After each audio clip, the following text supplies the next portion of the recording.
Namaskar, hello and welcome viewers. You're watching the special presentation of Sansad TV, Rajapal, with your host Kruti Mishra. And this particular session is streaming from Raj Bhavan of Tamil Nadu. And joining us is a very special guest, Honorable Governor of Tamil Nadu, Mr. Ravi.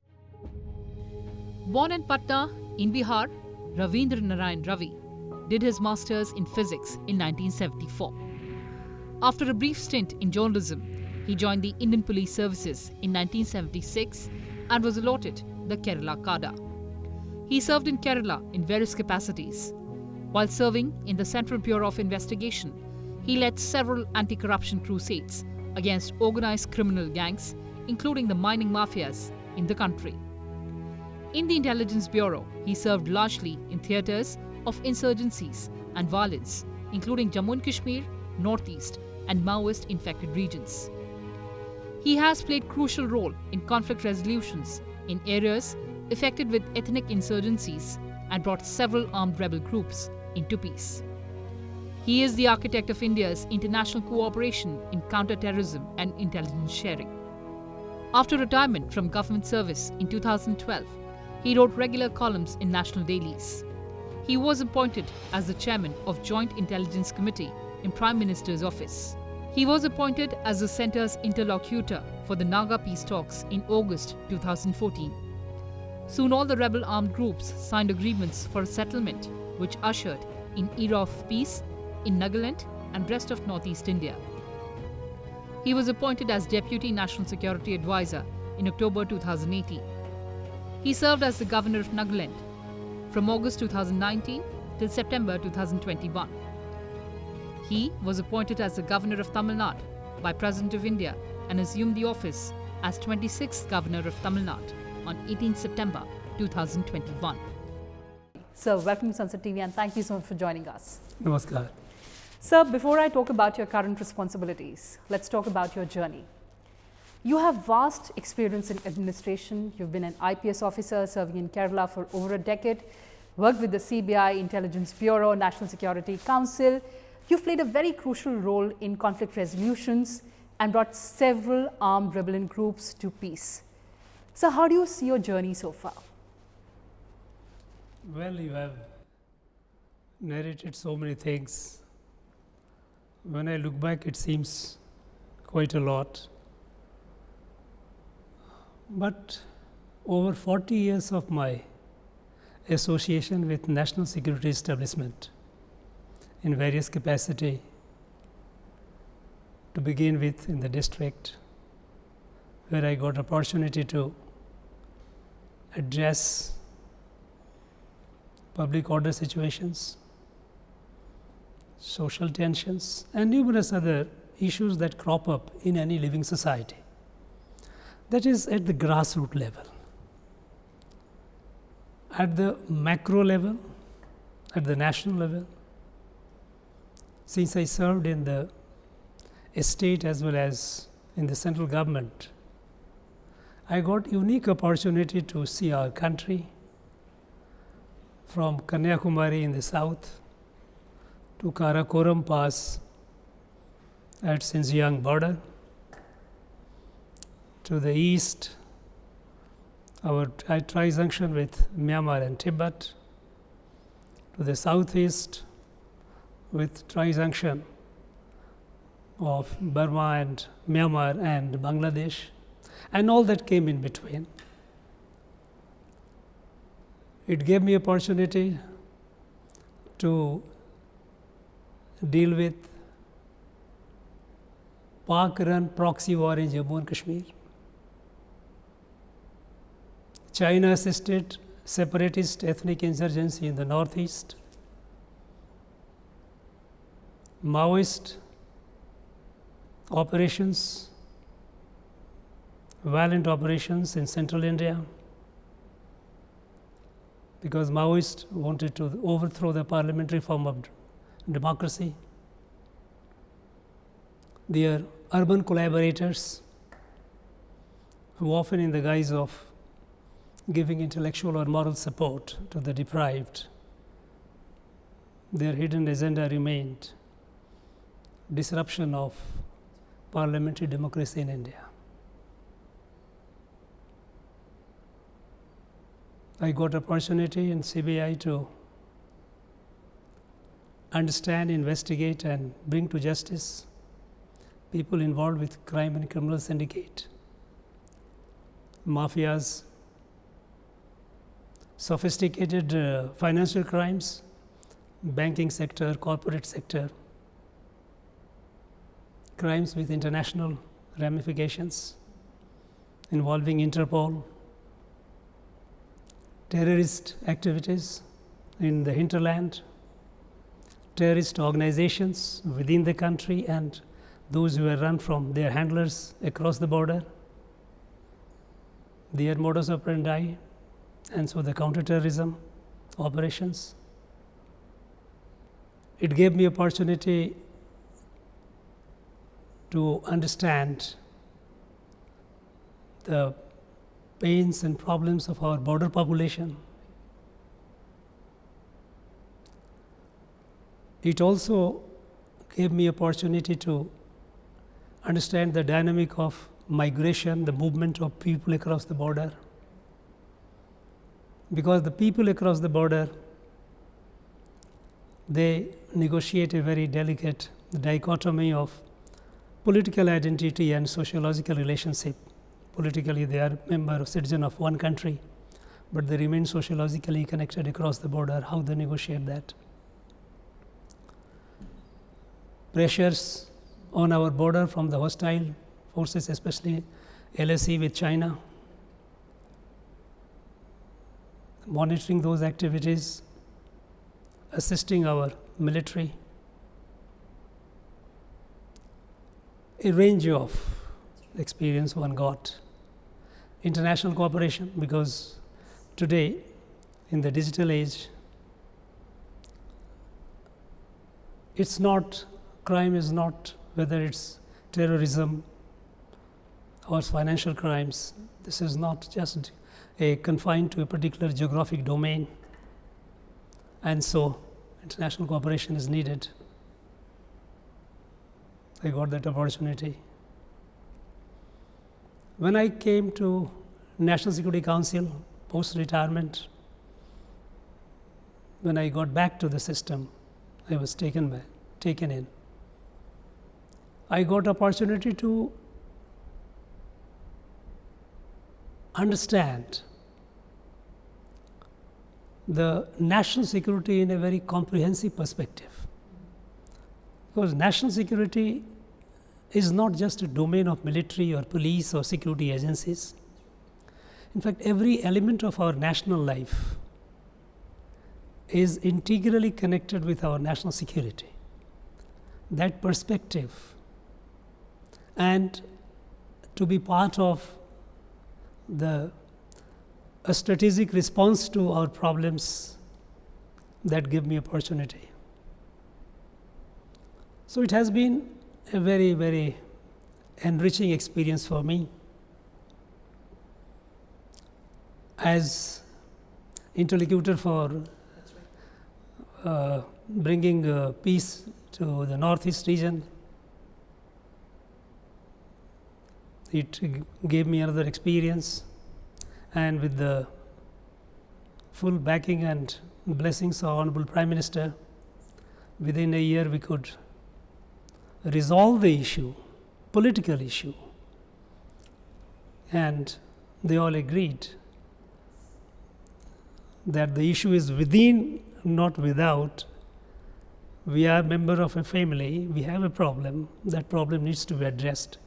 So political dimension of ethnic insurgency was out, it became our domestic issue. This gave me a wonderful opportunity to see the vastness of our country, a stunning diversity of our country, linguistic diversity, cultural diversity, diversity in cuisine, and also an opportunity to see the underlying continuum that runs through one end to the other, that makes you appreciate this is our country, that makes you relate this is our country. That beneath all these diversities, apparently they look differences, but underneath that there is a common thread that runs across east, west, north, south, all along. In a way, in short, if I say, it gave me an opportunity to understand what is Bharat, Bharat as a Rashtra. Subsequently, I was given the responsibility as a Governor of Nagaland. Well, I did whatever I could. Currently, I am here. So, in a nutshell, it has been a very interesting, enriching experience for me. That's all. So, this intrigues me to ask you another question on national security. Now, in the interconnected world, it is very important that there's cooperation across the countries.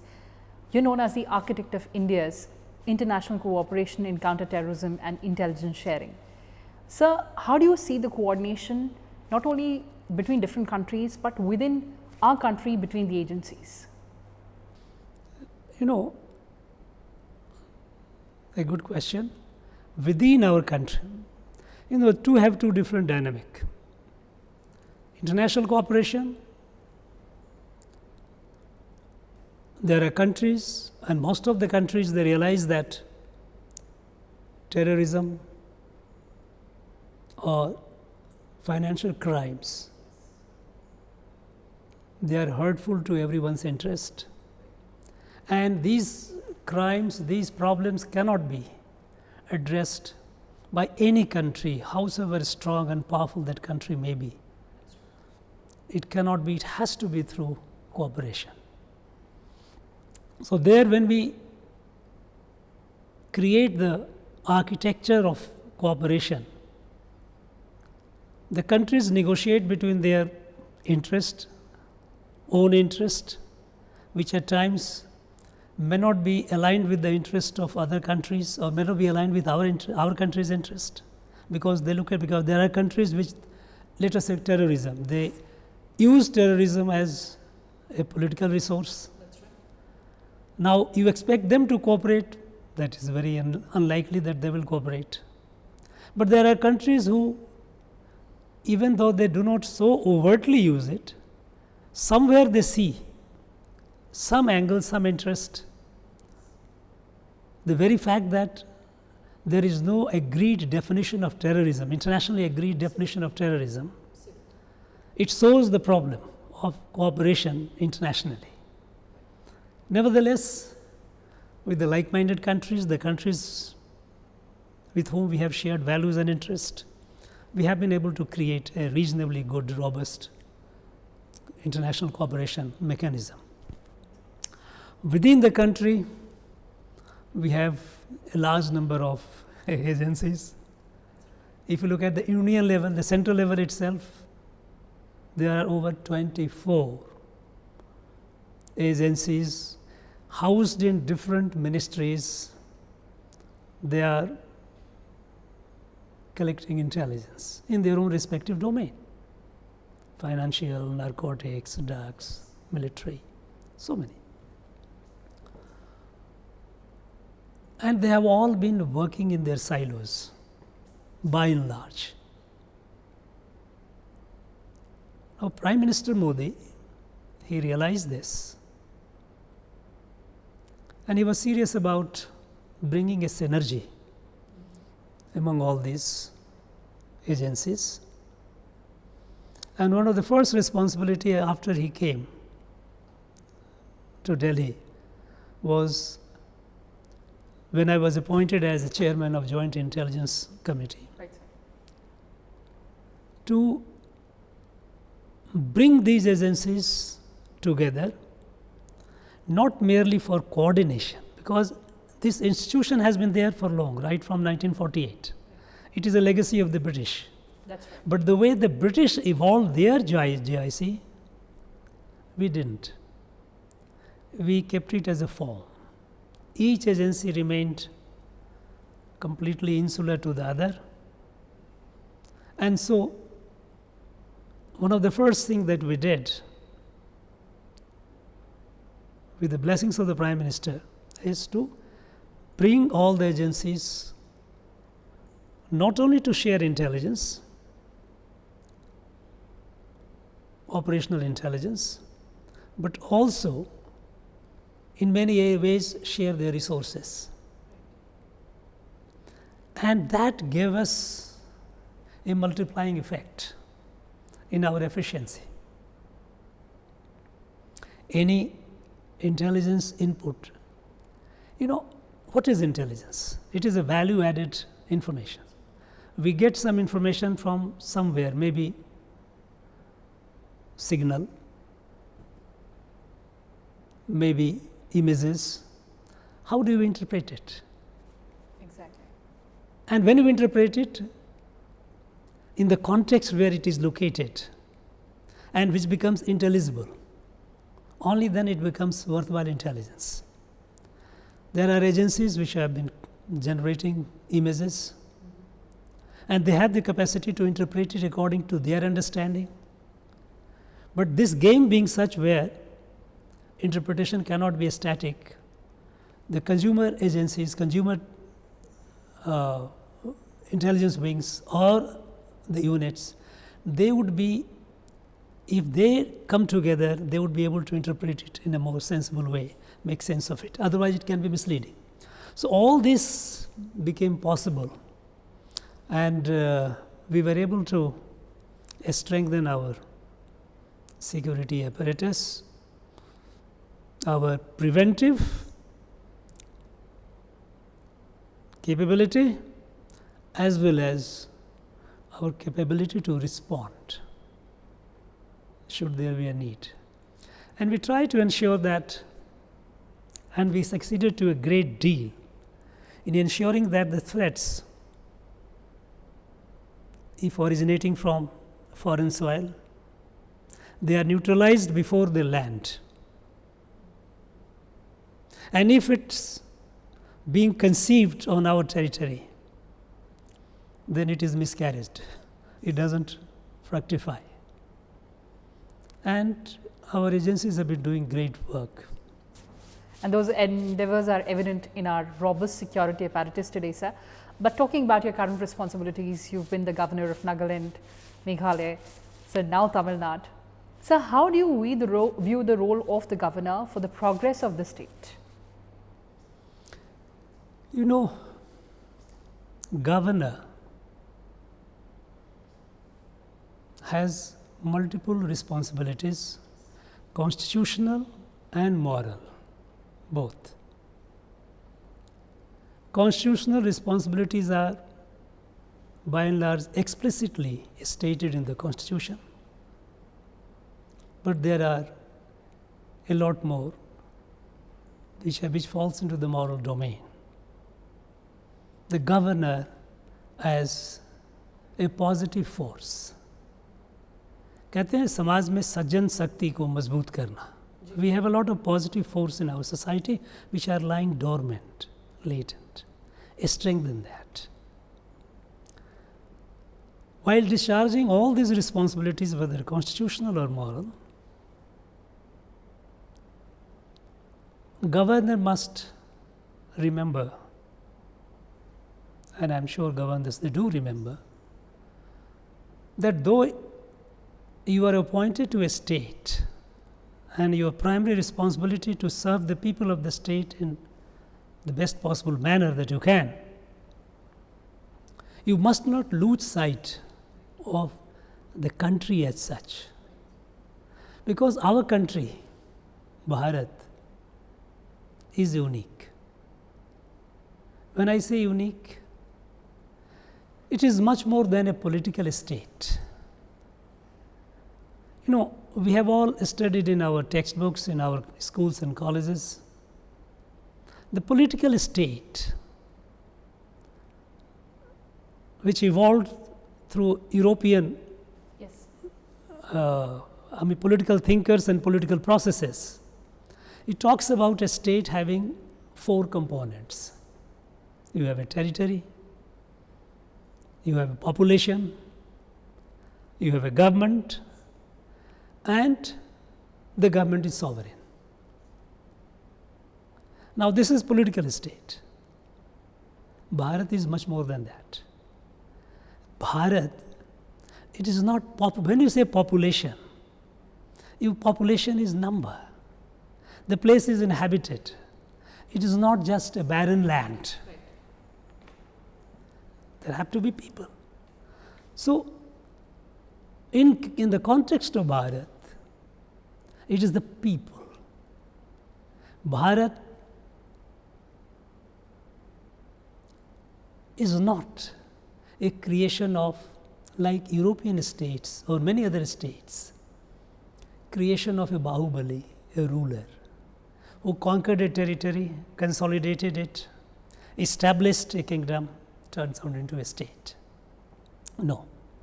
Bharat is a cultural and civilizational evolution that happened over several thousand years.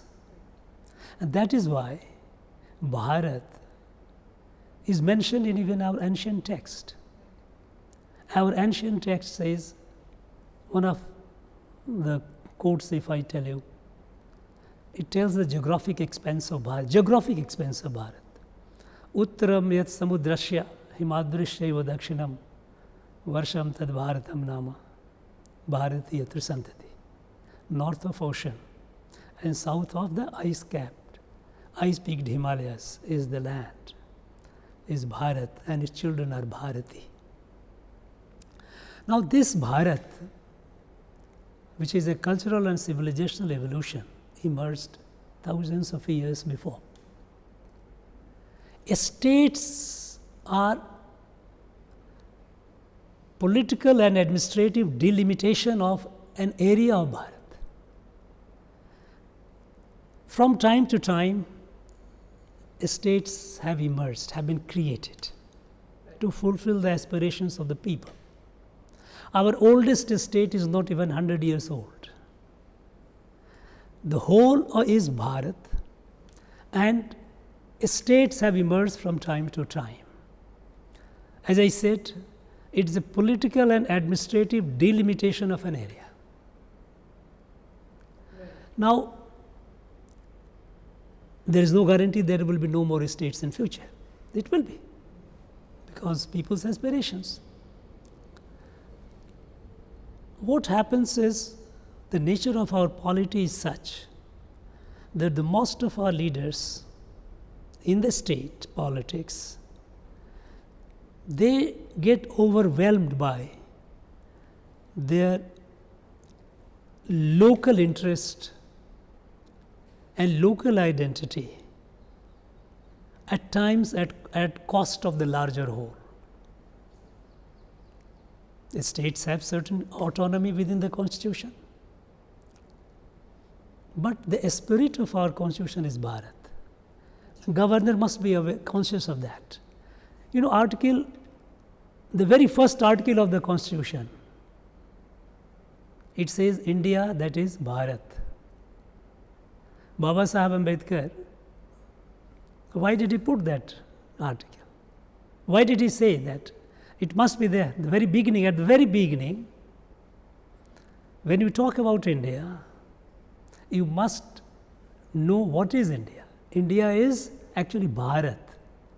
India is a term which people from outside started calling us our country. Before the colonization, Indian didn't call it India. We call it Bharatiya. And this Bharat, Baba Saheb knew that this idea of Bharat has been grossly weakened during the colonial period. They have tried, because Bharat is a Samaj. Bharat is a Rashtra. It is not just a political state. It is a Rashtra, where people of Bharat from one end to the other, they have shared values.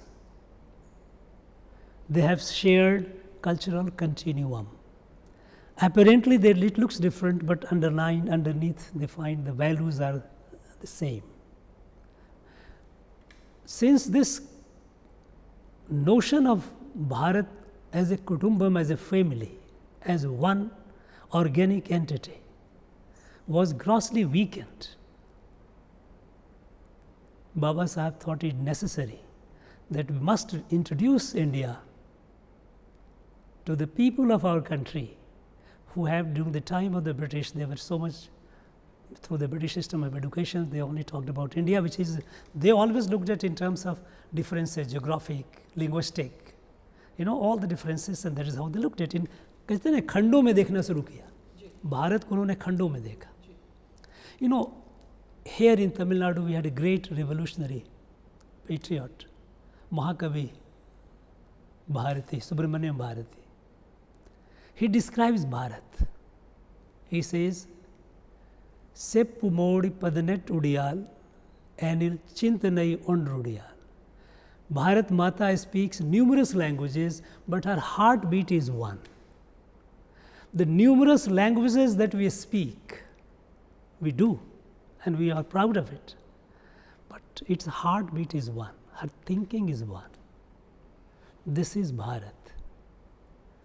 And a governor, while being appointed to a state and committed to do his best for the welfare of the people of the state, must not lose sight of the whole that is Bharat. And in this, at times, governor may have to act as a check. When the local interest, they try to transcend that, then it is governor's responsibility to put a stop. And that is constitutionally mandated. So those are the very important concerns that you pointed out. But sir, before we wrap up this conversation, we know you as a journalist, as a police officer par excellence, national security expert, interlocutor. What is the other side that we don't know of? What are the other areas of interest? I do not know all that I deserve what you said because I am essentially a media shy person, though I was in media before I joined the civil services a long time back.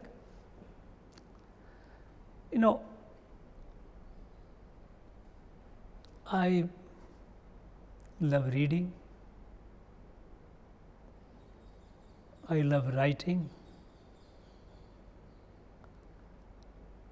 I am also essentially a family man because I believe in the family virtues. I think there is very little of my life which is not known to the people around me. They know it all. Maybe perhaps the larger world may not be knowing, but essentially I believe that this life is a divine gift and it has a purpose. And the purpose that I understand is to serve my country, which is my mother. Mahakavi Bharati, again I am quoting him because he has written and sung so profusely about Bharat. He says, Vedam ulayad indanad, nalla virar pirand indanad, chedam illada Hindustanam, ide Daivumenri kumbittadi paba. This is, यह वेदों की भूमि है, यह वीरों की भूमि है, यह अखंड भारत है, यह देवी है, इसे नमस्कार करो, इसके सामने झुको.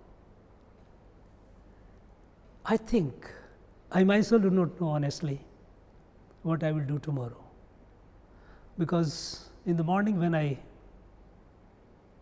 after I get ready for my day, when I go to my temple, all that I do is to pray and say, I do not know what you want me to do today, but all that I want you to do for me is give me the strength to do that. That's how day goes on happily. Wonderful, sir.